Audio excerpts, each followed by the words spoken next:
3. Ya, Assalamualaikum warahmatullahi wabarakatuh. Waalaikumsalam warahmatullahi wabarakatuh.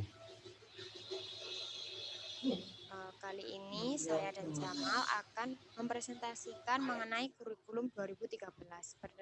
Sebelum itu, perkenalkan nama saya Nadia Alifira Winfrida 013 Dan dan saya Jamaluddin Rafiki 020.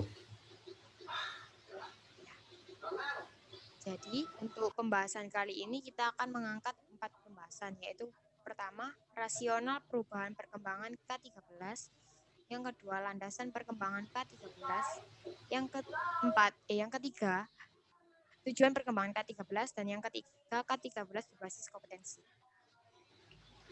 Yang utama yaitu rasional perubahan perkembangan K13 dimulai dari permasalahan kurikulum 2006. Yang pertama yaitu konten terlalu padat, belum sepenuhnya berbasis kompetensi, beberapa kompetensi yang dibutuhkan belum terakomodasi, lalu belum peka dan tanggap. Yang kelima, standar proses pembelajaran belum urut dan rinci. Yang keenam, belum mengarah penilaian berbasis kompetensi. Dan yang terakhir, diperlukan dokumen kurikulum yang lebih rinci agar tidak menimbulkan multitafsir.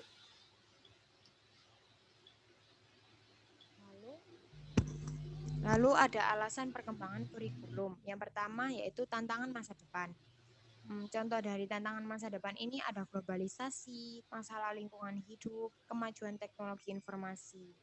Lalu ada lagi kompetensi masa depan, yaitu kemampuan berkomunikasi, kemampuan berpikir jernih dan kritis, kemampuan mempertimbangkan segi moral dan permasalahan. Lalu ada fenomena negatif yang mengemuka.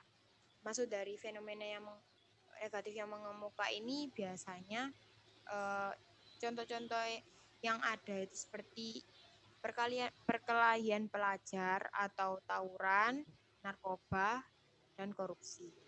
Lalu ada yang keempat yaitu persepsi masyarakat. Nah, contoh dari persepsi masyarakat ini terlalu menitik beratkan aspek kognitif, beban siswa yang terlalu berat, lalu kurang bermuatannya karakter.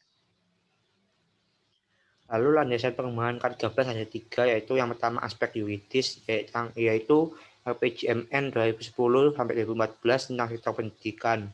Lalu yang kedua, Inpres nomor 1 tahun 2010 tentang percepatan pelaksanaan prioritas pembangunan nasional. Next.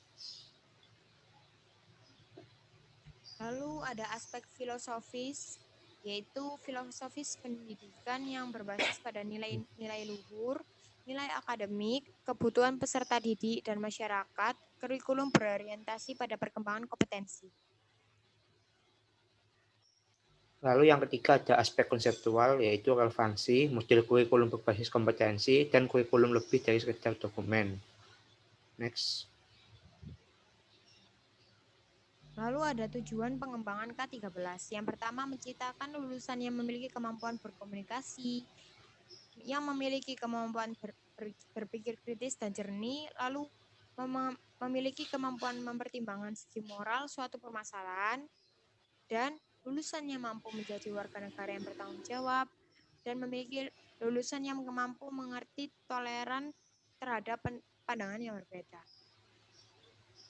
Lalu K13 berbasis kompetensi itu ada 8 komponen isi. Yang pertama isi atau komponen kurikulum, yaitu kompetensi dinyatakan dalam bentuk KI, kelas, dan dirinci lebih lanjut dalam KD.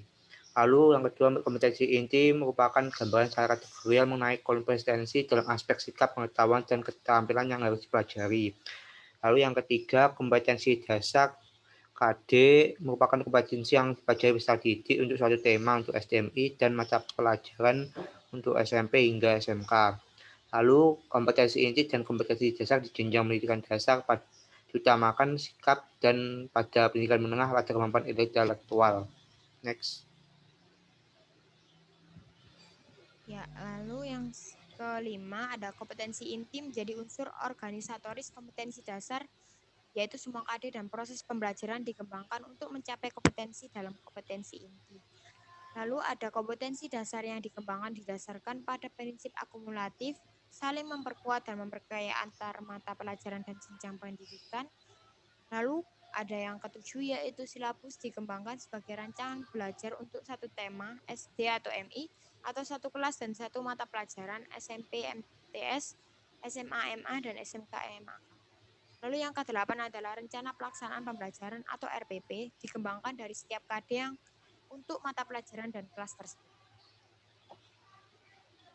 Lalu pengembangan struktur kurikulum 2013. Lalu ada Next. Bisa dilihat yang dulu itu seperti ini dan ini yang baru. Lalu next lagi. Ini adalah untuk kurikulum SMP yang di dulu SMP dan ini sekarang. ada perubahan di aplikasi. Next. Ini untuk SMA. Next. Dan ini untuk SMK. Next lagi. Sekian dari kelompok kami. Apabila ada kurang lebihnya kami mohon maaf. Wassalamualaikum warahmatullahi wabarakatuh.